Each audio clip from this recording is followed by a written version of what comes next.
Right, we're right on the wilds of the Essex coast here, and behind me are the walls of the very first church, or the earliest recorded church in England, built by St Seth, the missionary that came down from up north and landed on the Essex coast, which is over here, and built this chapel from the remains of a Roman fort called Athona, which is over there. Okay, so what are we doing here?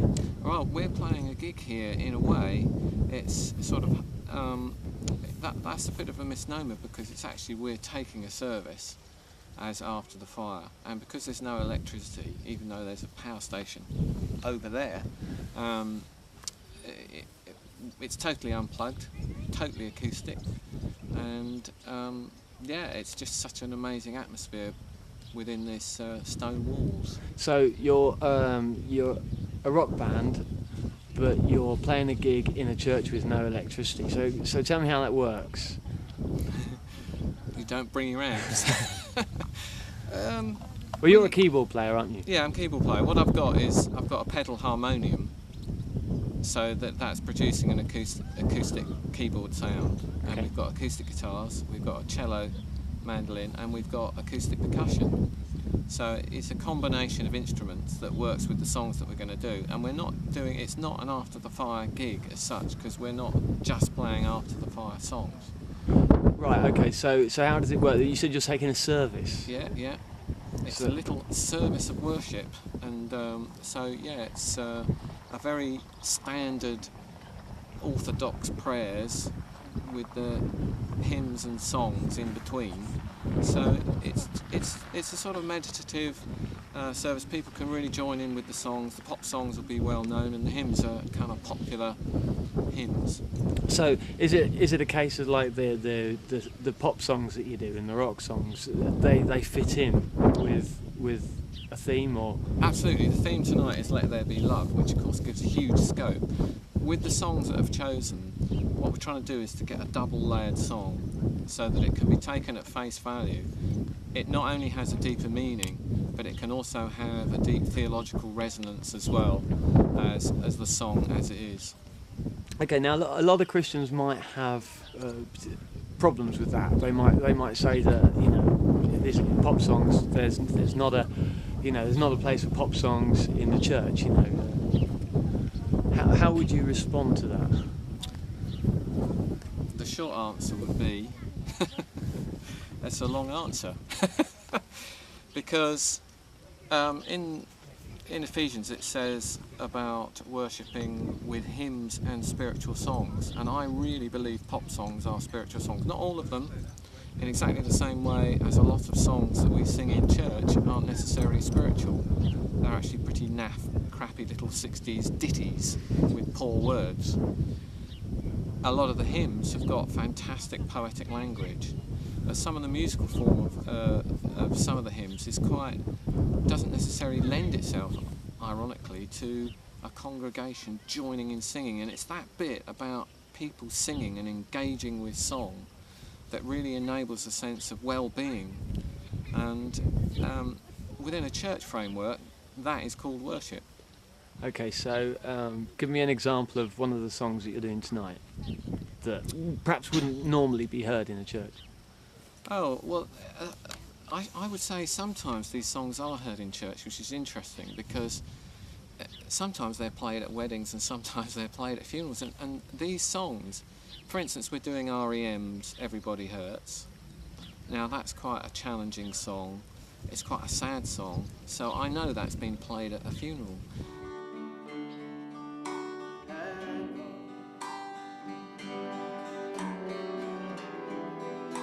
Don't let yourself go.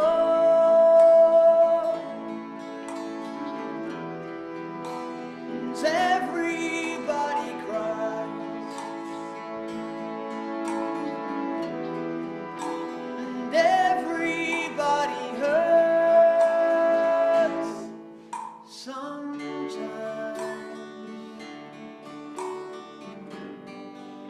Sometimes everything. Going back to the history of these events. When did you first start? When did you do your first one of these kind of services? All right. The very first time we ever did anything like this was 3 years ago, exactly in Bradwell here, and we've only done 4 ever. Right. So, well, we will have done 4 in an hour and a half or so. And they've always been here? No, we've done one at Billericay.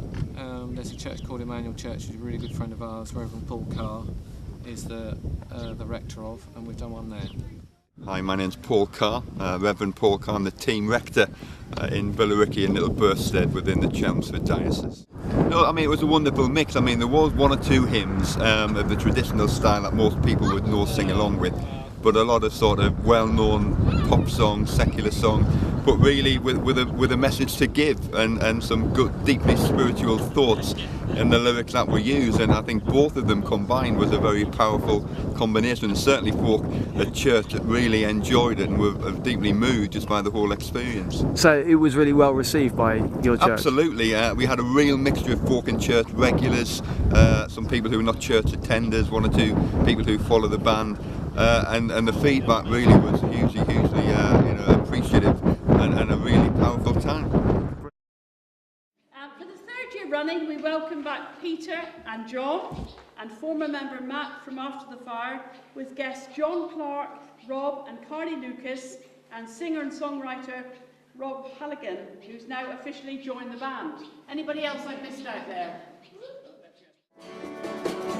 You really got a hold of me. Tried running, but there's nowhere to hide. I don't know how you know where I've been, 'cause you're always there before I arrive. Oh, I've never known this before. My heart and my brain are at home. I don't understand your love. Sometimes I feel the world is really closing in on me. Time's coming in on every side. Sometimes there's no escape, just as far as I can see.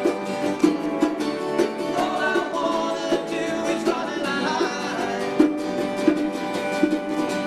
And you say you love me, and it's more like tears stream down your face. Promise you I will learn from my mistakes. Tears stream down your face, and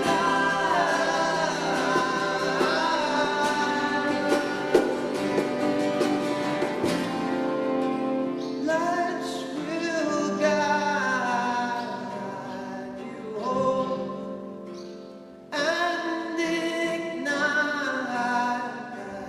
your bones, and I will try to fix you.